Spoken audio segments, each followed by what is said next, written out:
Peace. It's the Hood Mystic.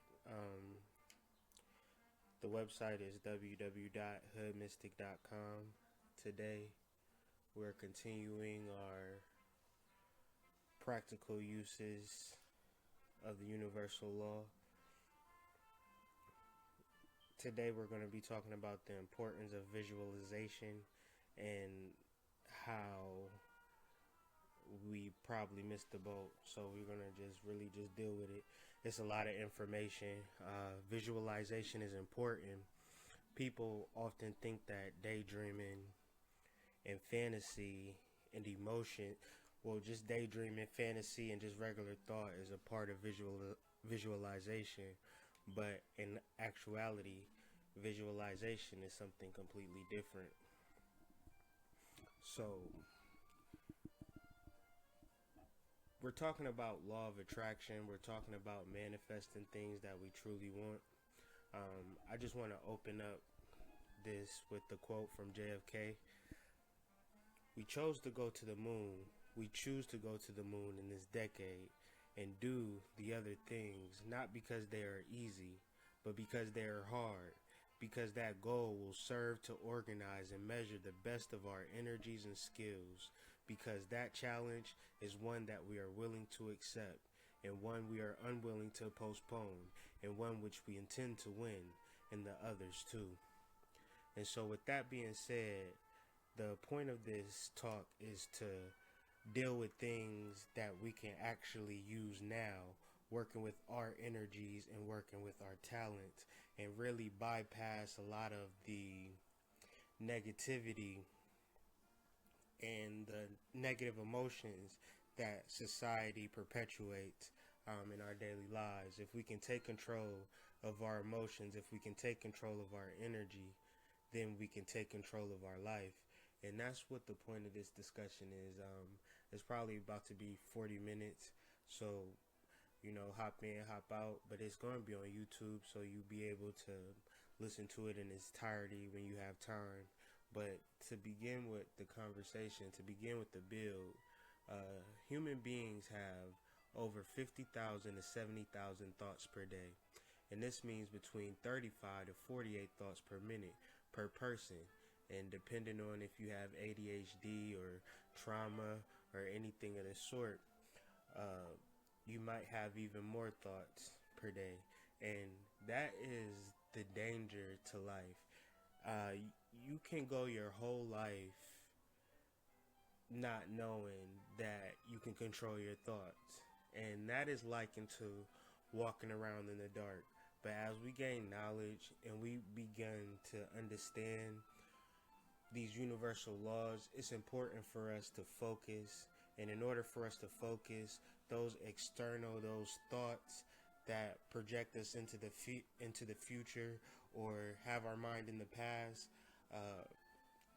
if we're not focusing on the present moment, then that's time wasted. And so we spend a majority of our time in this thought bubble, this thought space, and never really take control of our minds and actually start to utilize this law of attraction. And we talk about law of attraction for now, but it leads us into it helps us understand our ancient spiritual systems. So this is a basic English way that I could explain concepts that are universal, which have been predicated through every religious spiritual system, but to take everything away from that and just speak to you plain, we talk about the law of attraction. So when you visualize in the moment and you actually use your five senses and your emotions, you actually are bringing that thing into manifest. Now the thing of it is, it's not something that you could do for 10 seconds. It's not something that you could do for 30 seconds. This is mental labor. This takes time. So there's some ways you could bypass it where it's not so much as mental labor. But if we're talking about clearing our mind, meditation is important, because it lowers that number from 50,000 to 70,000. It significantly lowers it when we're actually meditating and actually receiving visions and actually receiving the focus and the confidence to move forward with our lives. But emotions is a big thing when we're talking about visualization and sustained emotions for a long period of time. It's amazing what the mind can do if we actually know how to use it. Uh, when you know a visualization is successful when you can actually feel it and you can actually have that positive emotion, and that's really the key. I mean, you could do a vision board, and if you still feel like shit, the chances are you're not going to manifest it. Now, you could feel so empowered by some art that you've created that is what you plan on manifesting, or maybe even a song or a poem or a story. See, we have to begin to create a blueprint for the subconscious, and the subconscious mind operates off symbology. So it could mean something. That's why sigil making is important. That's why being creative is important when we're talking about the law of attraction, because you're actually putting yourself in manifesting mode. You're actually putting yourself in creator mode. So creative, creator, God is all synonymous. So when we can start to bridge those gaps in our daily lives, we begin to experience magical things. Speaking personally, I make music, but not for mass consumption, nor do I have the dream of making music for like being a rock star, no shit like that. I actually put my intentions in my music and I listen to it over and over and over again. And if I if I look back to songs that I did 5 years ago, the shit is downright spooky how I manifested what I wanted in my life. So it's just interesting. Moving forward, we talk about the law of abundance or the law of opulence or the law of success. And so we are beginning to work with our inner world. See, we understand that within us is the universe, because it's universe with the U, or it could be YOU, because that's how the English language works. It's interchangeable, and what it looks like is not really what it looks like until you look at it how it's supposed to be looked at, if that makes any sense. But universe is actually universe. It's the whole external world, but it's also the whole inner world. Sorry, I got distracted. But the external world and the internal world is synonymous with each other. The universe or the universe, which is you. So within you is infinite possibilities, depending on how you think about life, depending on how you was programmed, depending on how your mama treated you and all of that. But minus all that, within you is a whole entire universe, a whole entire creative world that we can begin to work with. And so the law of abundance is about creating the visualizations of the inner world and actually creating the energy within you that you want to manifest or use. And you could do so many things with this, and that's why so many spiritual systems, so many practices, so many babalaos, so many churches, because the human being has so much power that other people just want to take advantage of. And it's not directly overt, it's in your face, it's done by symbols. So making your own symbols and not being poisoned by, you don't, is when you walk out your door, you just never know. And nobody's so smart that they can bypass it. It's not an intelligent thing. It's about really taking a step back and going within and working with that energy. Creating miracles in your life is very simple. Is you can, and what we're trying to do is just to avoid the gurus, avoid the churches, avoid all of the random things that you think that you need outside of yourself. I'm talking about using your power. And so you already are a walking miracle, or a living miracle or a breathing miracle, for the simple fact that your heart is beating, for the simple fact that you have motor functions. There's so much going on within you at this present moment. I'm not talking about the things that you've done or the things that you've accomplished or your intelligence. I'm just talking about you being a living, breathing organism. That is a miracle. So, in every moment, you realize that everything about you is a miracle. You begin to work with that energy. And so, that's the most miraculous thing that could ever happen, because if the miracle of life wasn't transpiring in this present moment, whatever you choose to want on this earthly plane, it wouldn't matter because you wouldn't be alive to experience it. So understanding the miracle of the moment is how we begin to change and transform the energy. And we're talking about law of attraction, and we're talking about emotion. So once you realize that every moment is a miracle, and every feeling that you have, whether it be good or bad, but your heart is beating and your lungs are, you're able to breathe and able to be in that moment, then you understand that, and you're not even consciously aware of the processes, but it's still a part of your mind. So you understand that you are infinite and very powerful, and you begin to start to imagine a life as you see fit, and you take control of that, and then shit gets real tricky, and shit gets real difficult. And this is the part where people get lost at, because when we talk about desires, the things that you truly desire, you will be able to be fixated for a long period of time, or else your mind is just so choppy that you can't even focus on one thing.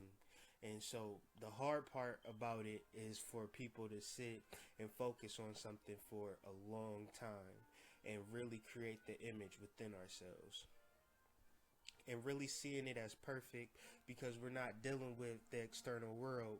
We're dealing with the infinite internal world, which is perfect, and there's no flaws within that realm.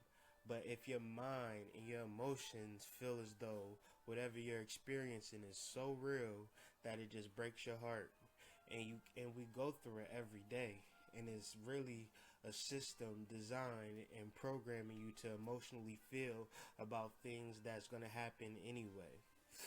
So moving forward, we must know that we have to understand, not necessarily control, because control is a hard word, but we need to understand our emotions, we need to understand our triggers, and we need to really be not happy, but have an understanding of the miracle of this thing that we call life, the miracle of this thing that we call breath, and the miracle of this thing that we call blood. So as we are visualizing and seeing the life that we want to have, we know that we can accomplish anything, and we're dealing with that infinite miraculous energy within. And so moving forward, I I talked about the universe and how it's synonymous with the whole entire universe. So we're gonna go back on that a little bit. And so once you truly understand that your power comes from within, and you it's what you have to use, and life is going to constantly show you that and put you in different challenging situations until you finally do know where your power source comes from. And once you figure out your power source, then you become confident, because you know that it is not a power based upon how many times you pray, how your altar is, or all of these things that we have set up in our mind that we're doing something right or wrong. And since we fall short, we lose track of where our power lies, and we fall into our errors. So understanding that you are perfect, faultless, blameless in this moment, and using that power right now, that's confidence. And now you have the courage to know that you're protected, because you have a vision, And the thing about people with vision is that nobody can stop that. But when we lack vision and we wake up and it's just like, I don't know what happened. I don't know what's gonna happen today. I'm kind of scared. You know, I seen some shit on the news the other day, and I'm a little worried. That's what you attract. See, an inferior mind attracts inferior surroundings. A superior mind attracts superior surroundings. So once you realize your power, people gonna start treating you different. And then you know there's no reason for you to stop. And then you gotta focus on that. You know that what you want is what you want, and what you about to get is what you about to get, and can't nobody stop you. And now you on a different level because the people around you, they still operating off that fear paradigm. They still operating off that worry, anxiety, that stress, that discord, that fighting. They still operating off that paradigm. And you could align yourself with them, or you can take control of your power and know that you got the opportunity to use that power right now. Why? Because you're living, because you have a heartbeat, because you have a breath. And that's a miracle. So miracles happen every single moment. So now, the more we work with this energy and the more we hold that vision, we are turning that energy from potential energy to kinetic energy. And nature is about climbing uphill to a certain point. And once you get to that point, it's downhill from there.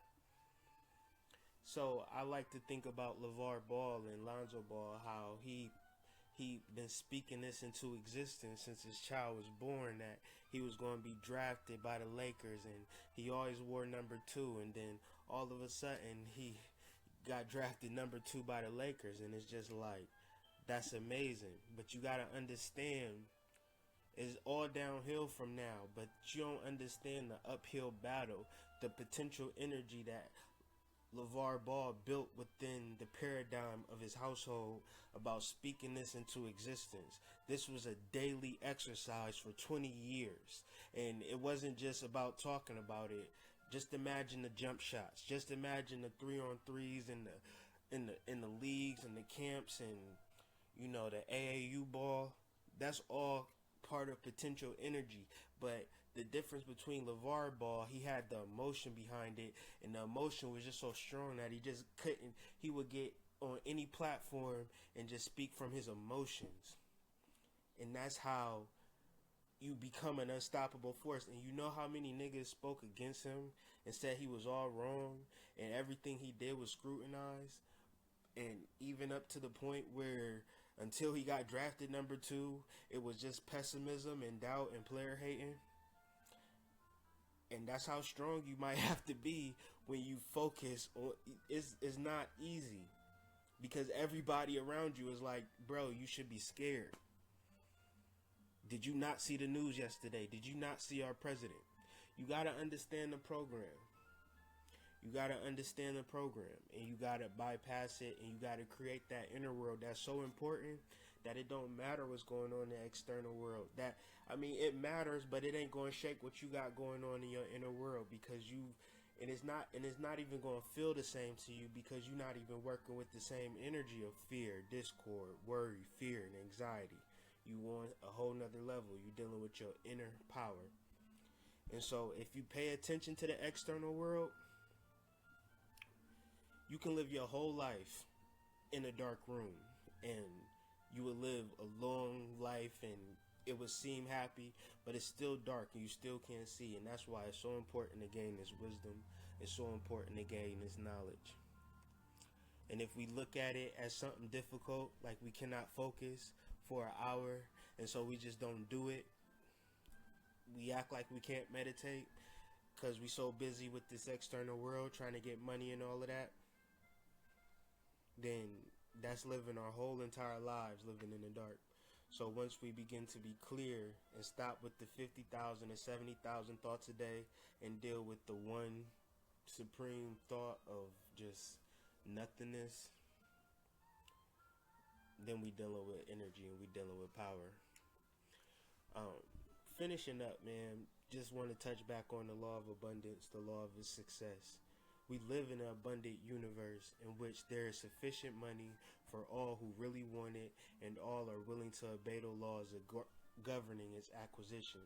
So, understanding that creativity, being a creator, being a god, and creating a reality around us through symbology, and not dealing with the external world, we create abundance in our life. And you should really only want to deal with abundance, because the opposite of abundance is poverty. So, I mean, you could choose poverty if you want, but I choose to deal and talk the talk of abundance. And I don't talk fear talk. I'm talking positivity. And it could be the whole world could be burning around me, and I'm gonna still be talking this shit, because that's how passionate I am about the law of attraction. So, with that being said, man, you cannot sow a seed, plant it 10 minutes later, come back and hope that you got an oak tree. That's not nature. And we talk all this nature shit, natural hair and all of that, but we still want a quick fix. We still want to go to the next man for a spill or some silly shit and waste our money, when we just really need to work with our inner fear and realize that every moment is a miracle, and carry each vibration forward of the vibration of miracles. So yeah, this is about going against the grain. This ain't about dealing with the masses in any way. And in order for us to get somewhere, you're going to have to go against the grain. You're going to have to disconnect. You're going to have to deal with yourself. And so, I just really want to touch on that. I feel like it's an important part to, moving forward with this spirituality. And it's really the key to visualizing and really working with your inner power. So, I hope that you enjoyed the build. I'm always here. Hoodmystic.com. You can check me out. Email me at hoodmystic@gmail. But if you want to talk, I'm here. But with that being said, family, I'm signing out.